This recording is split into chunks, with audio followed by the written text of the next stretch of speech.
Hey guys, and welcome to Lights on Temira Behind the Scenes Tour 2024. My name's Michael, or Snits on the ACL forums, and yeah, I'm going to show you around what we've done for our light show. It's been probably 4 years since I've done my behind the scenes tour. We did one on the first year. We didn't do one, we haven't changed the show drastically until now. Well, over the few years we've added more to it, so it's worth doing a new behind the scenes tour. New props that we have added since the last behind the scenes is we now have mini trees the whole way on the nature strip, as well as we've outlined the nature strip front and back, which run the whole length.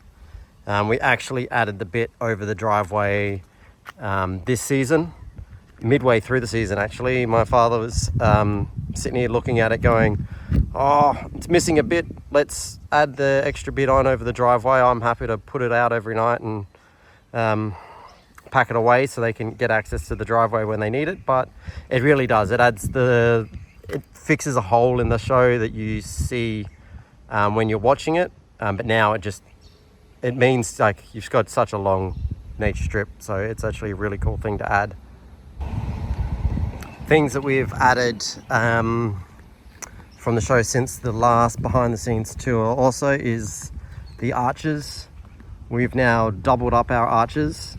This was something that I saw on Daryl C's videos where he had double arches, and I really like the look of it, so I copied his idea, so thank you for that, Daryl. They look really good. They're all just made out of the air seeder tube, and then we've just drilled the lights in. How the arches are is I just have a piece of threaded rod that goes through and I've drilled in, and then I have just some wing nuts and some washers, so then I adjust it, slide them on, lock them into position, and then they're just cable tied to the fence and they're held in place there. Everything is attached to the fence, so that makes it really nice and easy to set up. I've got 3 fence panels, all the same.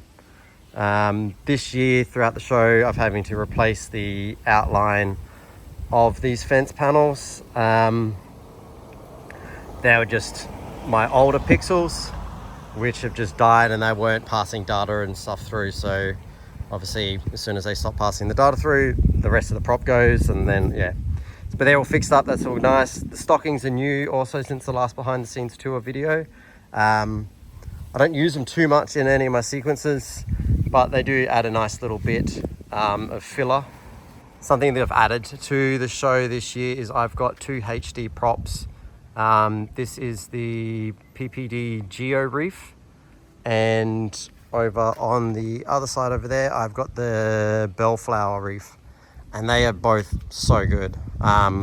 600 pixels each of them, so it's a fair bit of lights, but yeah, the effects you can put on these things are amazing. I think HD props was something I hadn't added to the show until this year, and I didn't know what I was missing out on. Like, they are a crowd favorite. People just love to watch the effects that you can play on that.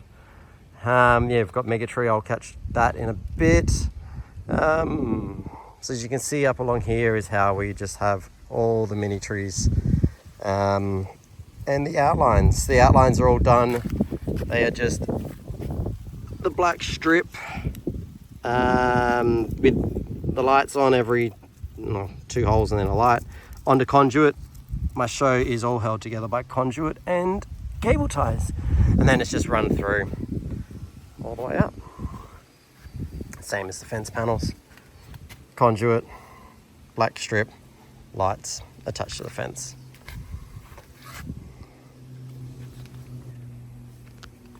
And we have our matrix. The matrix is 1152 pixels. It's not a very big matrix anymore. I would love to go bigger, but I don't think I've got the space. But yeah, it's still a great addition to the show, or great thing to have in the show, sorry. I'll probably this year, or next year, sorry, I will probably be replacing a lot of these pixels. These are all from 2020. As you can see, they're quite dark. Some of these have lost colors. They've all transport the data, so I haven't bothered changing throughout the season yet.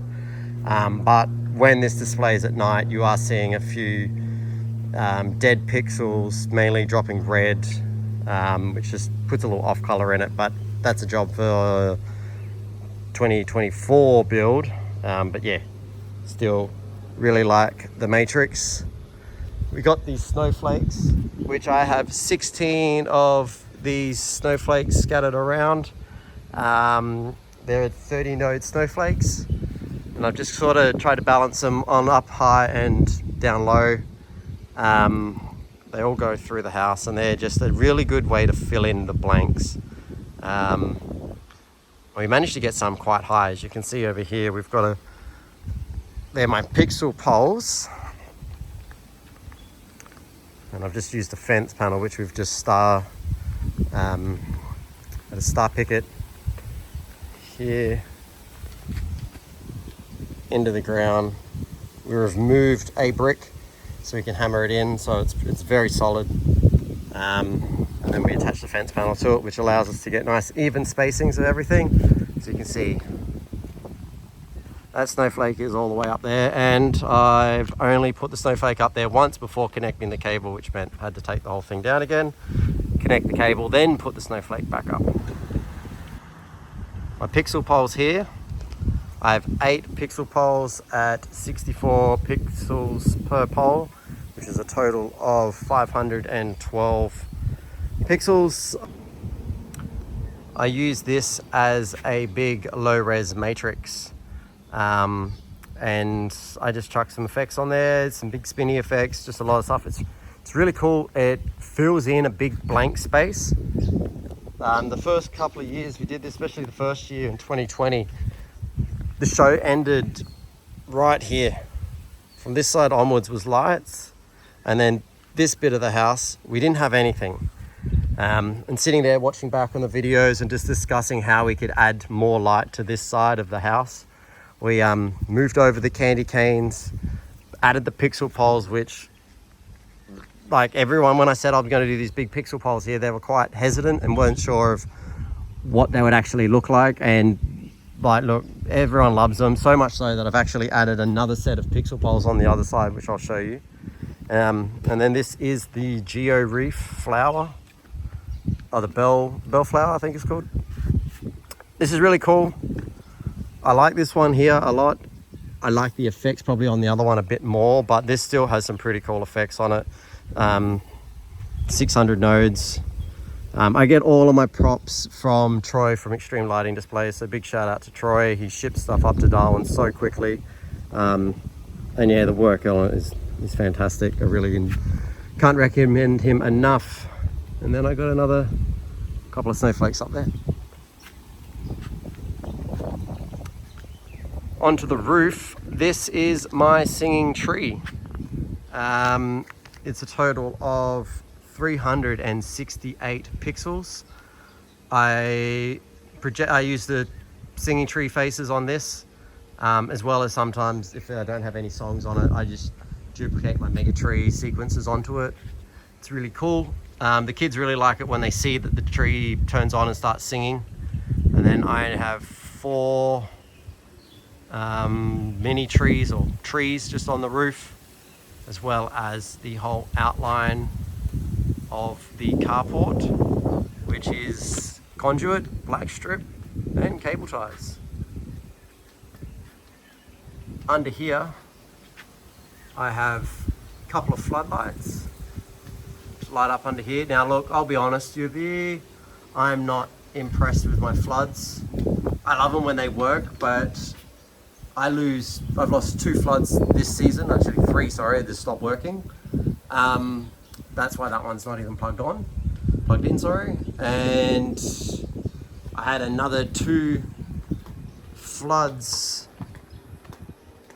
under here. I had one here, and then one on that star picket pole there, but I've had to take it off because they die and the floods are more effective up on the house. So yeah, I don't know if I'm going to continue with floods. I've buy them and then they don't even last me a full year. So very not sold on the floods, but they do look great. One thing I did add to the lights from the last behind the scenes tour was I never went down all the way on these poles. When we first designed it, we went down all the length of these 3 poles. And for some reason, when we were designing this in our first year, we thought, nah, the carport roof's going to get in the way. Don't go down. So that stopped at the top of the carport roof. But watching the videos back and just watching the show many times, I noticed that you did need to continue all the way down. So I've done that on both of these poles and it just fills it in. You see it a lot on the other side of the road. It looked weird when they stopped, but going all the way down, it just fills in that extra bit of blankness. But I guess that's little things you learn when you're first building your show. It's amazing how much everything has changed. And I still have the outside of the carport poles with pixel lights. So we've done the whole stairs outside and inside of them. They're outlined with pixels. They're really cool. It adds a lot. You can see the light going up them. Fills in a lot of blanks. It's a curved staircase, which is the most common thing to have. So I'm always very happy to continue on adding these into my show. I had a few problems this year with the outer rail flickering.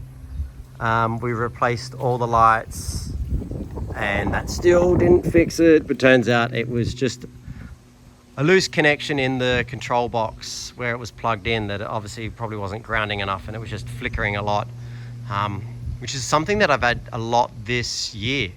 So I've made notes on it when we pack everything away this year to take extra time and just check all the connections in the boxes to make sure that they're all tight and that there's no loose cables, because it was doing our head in this year of how so many of our props were just sort of flickering and failing, mainly due to loose connections in the boxes.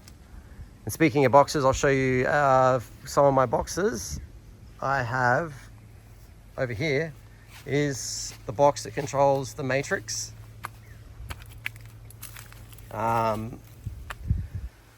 This ammo crate box design I'd seen built by Simon, Lawrence Drive Lights, so I had copied his design because it just seemed to work so well. And this box here has been out in the sun for 4 years and it is still going strong. All of my boxes are color coded and labeled, so it's very easy to tell where everything plugs into and which box is which. So this is my yellow box that controls the matrix, and inside here I have 2 smart receivers, a power 8 and just 2 350 watt 12 volt power supplies.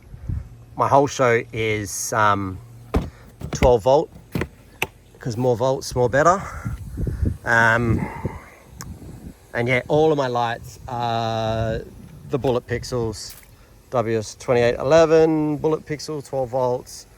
99% of my show are Raywu Bullet Pixels, and then I've got another heap from Paul from Light 'em Up, or Light It Up, which is great too. As an Australian supplier, he's so fast, so I can't recommend him enough. This is my mega tree.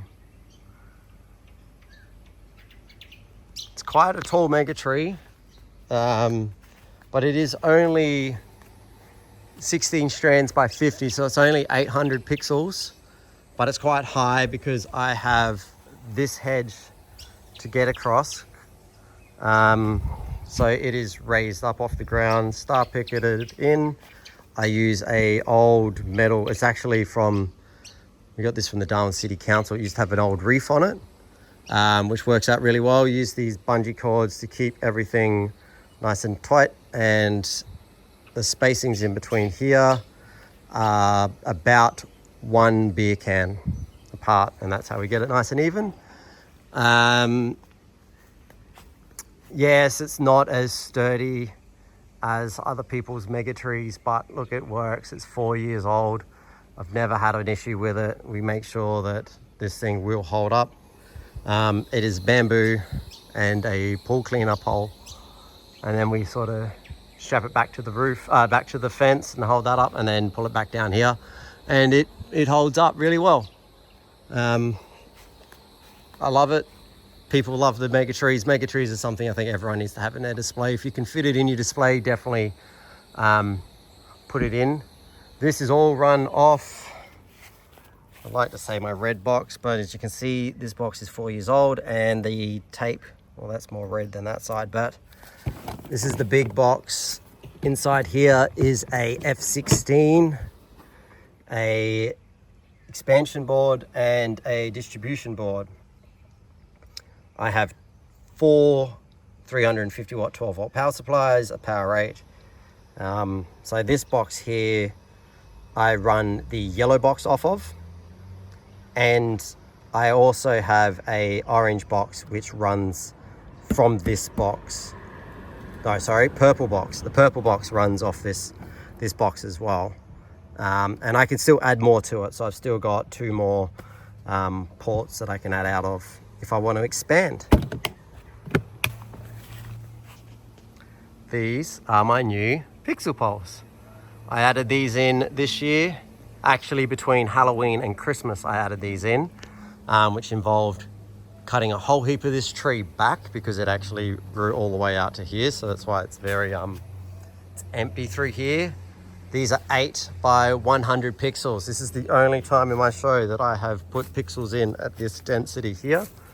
And it looks great. It just sort of fills in a blank spot. You don't see this bit straight on, so it doesn't look as big because you're always looking at this on an angle, so it sort of just fills in a hole.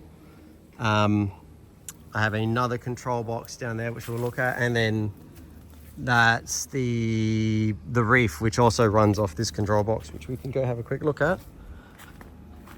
So in this control box, which is a new one, I haven't actually labeled every port on this, but it's my silver box. I will be labeling that when I get a chance after the shows when we packed everything away.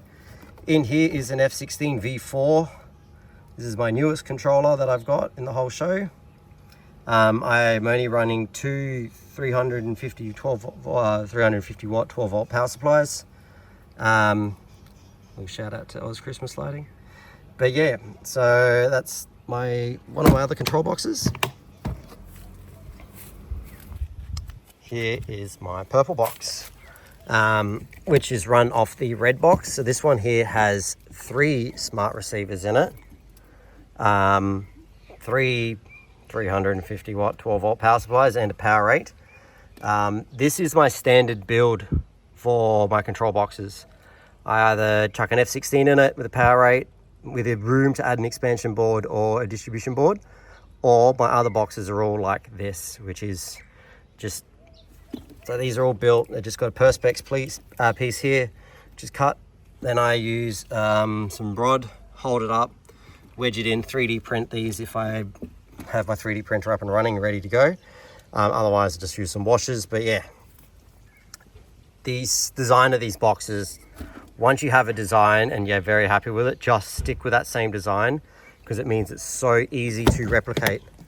Because you will notice in the video that you'll see all the control boxes, they all look exactly the same, which means, yeah, I can make 2 of these boxes in a weekend if I need to. Probably could do it faster if I really wanted, but I haven't had the need to make that many control boxes in beginning of a show. So these pixel poles and the candy canes and all of pretty much this side of the nature strip are all run to this control box back here, which is my orange box. Inside the orange box is a F16 V3 and a distribution board and a power 8. Like I say, all of my boxes look very similar because it's just so easy to duplicate. There's no thinking about how it has to look. You just make it the same, and yeah, they were. And I can't speak highly enough of these boxes. These boxes are so good to sit outside in the tropical heat for pretty much since September, or maybe October, really. I do a Halloween show and I don't take them out from then, and they've held up. They're so strong. They aren't brittle at all, but make sure you do put the fans inside. So I've got the air vents and stuff on there, and then I've got fans in them to give circulation. And they all run up the top where my main control box is and the Raspberry Pi. Going up the stairs, you see that we have the big snowflakes on the side. I can't remember the exact name of these snowflakes, but I did get them from Extreme Lighting Displays. They're about 174 pixels each, which are really good, and they perfectly fit right there in between the gaps of the poles and the stairs. They fill in a nice spot. They have some really cool effects that you can, obviously there's so many cool effects you can play on it, but yeah, they just fill in a really big blank space for us. They look really nice. We have the Holly up the top, which are 100 pixels each. Got these both from, well, obviously got them from Detroit Extreme Lighting Displays. Then I have the Howell front door outlined. It's only a three outline piece, 2 sides and the top. It is just black strip conduit, and we wedge it in there. And then there's the little clips, I don't know if you can see it at the top there, but they're just in there, and then that clips in, holds it up, and it's pretty much held in place. Which it's really nice to outline the windows. It's, yeah, just to be able to define the house. I think my design of houses is very much keep to the verticals, the horizontals, and windows, outline all of that, and then just play around with the other props. I have a small window up here, which is just conduit again, cable tied with a black strip on. That one is just got a couple of those clips again, clipped in, holds up. And I've done the exact same thing over here for the big kitchen window, which I have a snowflake in the middle of. And yeah, they're all made the same. Down here is where I keep the Raspberry Pi. That runs the whole show. And I got a little clock timer in there. So that was the big thing, not having the clock built into the Raspberry Pi last year was annoying, because I mean, every time you turn the show off, we just didn't turn the Pi off. So it kept the time, but I'm using a different Pi this year, and I put the clock on it, and it's just been a lifesaver. It's just, remembers the time, and you just, yeah, you don't appreciate that until you don't have it. Then I have my link here, which I had to upgrade because I've added an extra box in, so I needed more than 5 connections. So I've got 6, but I still got 2 more to use. My network router, which I run just a show network, there is not connected to the internet or anything, that I can just connect into and see the show, but there's no external traffic on the network, which is good. I have my FM transmitter connected to the Pi, and then I have the radio that picks up the FM transmission for the music. Then that has a little AUX out, which then plugs into this up here. And then I have 2 speakers, one here and one over there, which just allow us to have music. We play music until about 9:30 at night, for everyone that is pretty much on that side of the road watching the lights, and you'll be surprised just how busy you can really get.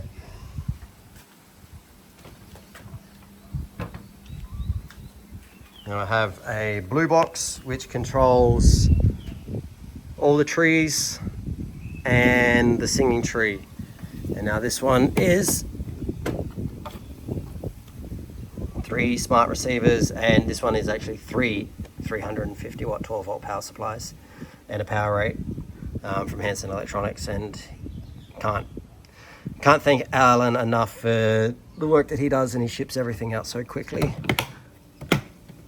Ignore the mess. We had a lightning strike this season, which killed 4 of my smart receivers, and there was a lot of frustrated unplugging and plugging things back in one night when the show was not working.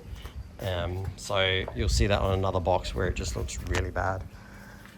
This one here is my main control box upstairs. So this has the NF16 V3 in it and the smart distribution board. I've had to replace this, that's why it is twisted and not actually screwed in on the holes like it should be. It's something I have to fix up, but like I said, with the lightning storm that we had that killed a lot of stuff, it was a lot of trial and error trying to work out what actually died. Thankfully I've got the show back up and running, and I know a couple other guys up here also suffered some dead equipment due to that lightning, so leave everything unplugged when you are not using it, in case the heavens open up and just decide to rain hell down on your show. We have added a wave to the upstairs, and it is basically 4 arches, or it is 4 arches programmed into how to do it next lights, but then you just do one up top, one down the bottom. And this effect that you could do on the wave is so cool. It's something that isn't very common. I don't think I've ever seen a wave on anyone else's lights, but I really like it. It adds something unique. And it was really easy to do, and it's a one big strand of lights, but then we sort of they are still the threaded rod with bolts, so we can keep it so they can't adjust the height or the size of it, and then it's just cable tied onto the fence. If you can attach your arches straight to a fence, I really recommend you just doing the threaded rod, because if you need to adjust it, you can just, get a spanner in and just adjust it, and you need the bolts on there, it locks it in, so it's not going to move. They're reasonably light. It's really easy. Well, snowflakes, my floods up here. Like I said, I think if I'm going to do floods, I'm just going to run 4 floods. 1, 2, 3, and 4. That's it. I'm not doing anything else. They keep dying. So this is the box that took the biggest hit in the lightning, and I had to replace every controller inside it, and that is why none of them are plugged in, but it is still 3 smart receivers inside it. This is my green box. This controls this third of the house. So when that box died, it was a big hole in the show for 2 days before I managed to get everything all fixed up. I have my big snowflakes there. My circle window, which is still really cool. I really like that. Not very many houses have a circle window, so to be able to incorporate that into the show looks really cool. I have a couple of snowflakes just up on the wall, and most of these snowflakes are just got little hooks up on the wall, 3M'd hooks, and they just hang there, and they are really cool. The roof outline is conduit, and I don't know if you can still see, but it is the little U-clips, and they're just throughout the length of it, and we just clip them in. So at the end of the year, we just take them all down, keep the clips up there, and yeah, it means the roof is pretty simple to connect up. We keep all the coro is connected to the conduit poles all year round, and we just chuck it all up. It's nice and easy. These poles, it's just the coro chroma trim and just cable tied to the poles. It goes the whole length. I have the wave on this side. We have moved our Tune 2 sign up here this year, which is it's very visible. It used to be over there where the Bellflower reef is, and then we got the reef, we moved it, and then it was over here, and then I bought another reef, and I was like, where can I put this Tune 2 sign? I still wanted the Tune 2 sign to be part of the show, to let people know. And yeah, so that's the Tune 2 sign, 106.2 FM, hand cut out.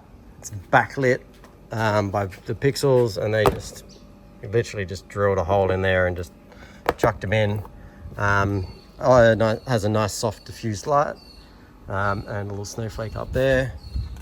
All the handrail is outlined with the pixels. They go the whole length, both sides of the handrail. Yeah, so that is pretty much the tour. We get a lot of people on that side of the road. Thank God we still have not got a house built on that side of the road yet, so it means we get no complaints. Anyway, that's it, guys. Thank you for watching my 2024 Lights on Temira behind the scenes tour. If you have any questions, you can leave comments below, or you can hit me up on the Oz Christmas Lighting forums. And yeah, happy to answer any questions that you guys have. Plans for 2024, I don't know.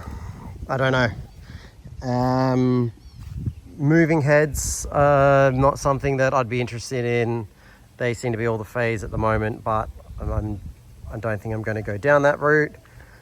Honestly, I think 2024 is just going to be a lot of replacing a lot of the pixels that are the older 2020 lights that are sort of just starting to lose a few colors.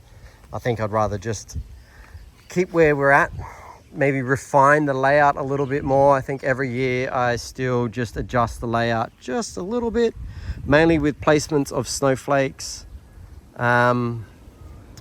But then again, I also say that I wasn't going to add anything this year, and I added that reef, all of those pixel poles, and the 2 drive-through or the driveway lights. So who knows? At the moment, this is right at the end of the 2023 season, so we just got through this one.